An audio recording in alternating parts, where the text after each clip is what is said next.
Franchement, j'étais pas prêt à trouver ça dans une voiture. Regardez-moi ça.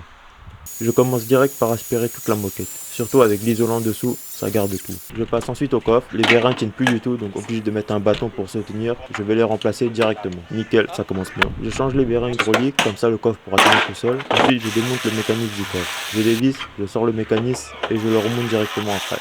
Moment de vérité, je ferme, j'ouvre.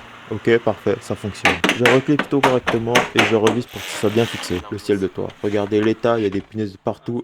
Même une araignée en plastique coincée là. Je démonte le pare-soleil passager, ensuite j'enlève le plafonnier, et là mon beau-frère m'aide à tout démonter pour sortir le ciel de toit. On enlève les poignées et tout ce qui tient le ciel de toit. On sort complètement le ciel de toit, je vous montre l'ancien dehors, et ensuite on remet le nouveau. Et là, déjà ça change complètement. Je continue de nettoyer les pare-soleil pour enlever l'odeur incrustée, et je remonte tout ce qui va avec le ciel de toit. Pare-soleil, fixation, ensuite je remets les ceintures. Et pendant ce temps-là, mon beau-frère nettoie la console centrale à la machine à vapeur. Et on passe aussi la machine à vapeur dans l'intérieur pour vraiment enlever la saleté. Et on remet la moquette. Franchement, déjà là, ça n'a plus rien à voir.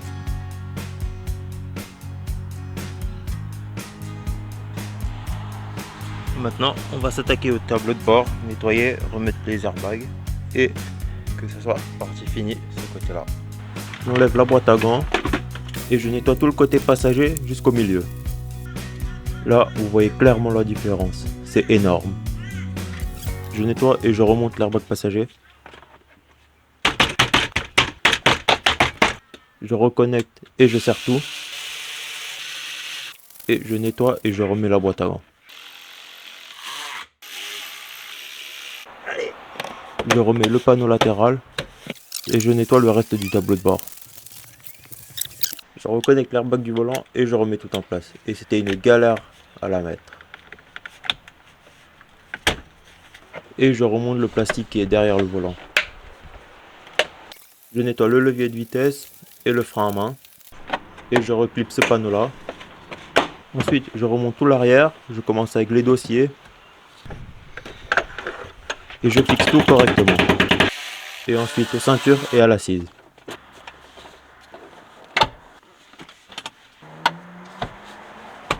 Et je remets aussi les appuis-têtes. Et là, erreur de ma part, j'ai utilisé une brosse avec la visseuse et le tissu s'est totalement décollé. Du coup, je change de méthode. Et je fais plus doucement avec un pinceau.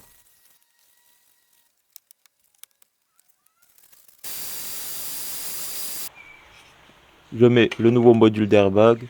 C'était moins cher que de le réinitialiser. Je visse. Et je connecte le module. Ensuite, je remets la console centrale. Et je rebranche la batterie vite fait pour mettre le sélecteur en N. Et comme on peut voir, j'ai eu peur que l'airbag me saute au visage. Et il y a aussi ce problème, le klaxon ne fonctionne pas. Mais on va revenir plus tard. J'enlève aussi la commande de clim. Et je peux enfin mettre la console centrale. Et maintenant le frein me dérange, donc je le lève au maximum. Je peux baisser la console centrale. Mais avant d'oublier, il faut que je connecte l'allume-cigare et la prise aux. Et puis je peux remettre le sélecteur en P. Et de remettre la console centrale et de la visser. Et je remets ce panneau là aussi.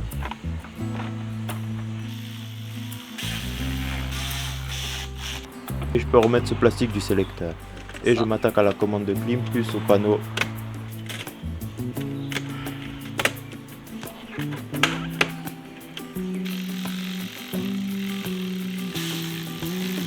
Et je remets ce petit panneau.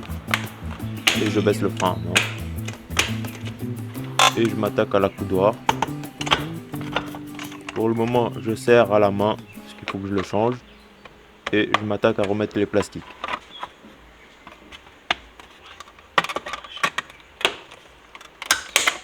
Et je teste le tout. Et je remets aussi ce revêtement sur le frein. Et je peux enfin remettre le siège passager. je connecte et je serre tout. Et avant de mettre le siège conducteur, je reconnecte ce module. Et pour le siège conducteur, je ne peux pas le faire passer par l'avant, donc je le passe par l'arrière. Je le connecte et je le visse aussi. Et là, le moment de vérité, je connecte la batterie et je vais voir si le voyant d'airbag s'éteint. Et il se rallume. Donc, je vais remettre la valise, effacer les erreurs, et j'ai que cet extrait qui montre que le voyant d'airbag s'est bien éteint. Ensuite, je m'attaque au klaxon, je sors l'airbag. On peut voir un clip tordu. Il y a cette masse qui faisait pas une bonne connexion, donc je le resserre à la pince. Et un autre clip qui était bloqué dans le volant. Je le sors et je le remets en place. Je reconnecte l'airbag, je le mets en positionnement, et là ça marche. Et je remets ce petit panneau supérieur. Ensuite, je serre la cosse sur la batterie. Je remets ce cache batterie plus support de roue de secours. Je serre tout. Je remonte la roue de secours.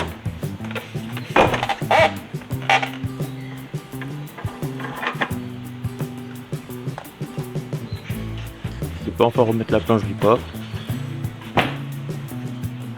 Et à cette planche là aussi.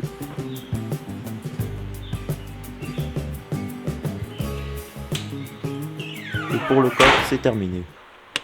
Au nouveau tapis de sol aussi. Même après avoir tout nettoyé dedans, il reste une odeur. J'ai ce désodorisant voiture que je l'ai mis partout dans la Polo. Et voilà le résultat final. Franchement, quand je vois comment c'était au début, c'est un autre monde. Sur 10, vous notez combien la transformation? Si tu veux voir la suite, abonne-toi parce que c'est pas fini encore. Il reste toute la partie avant et on se dit à la prochaine.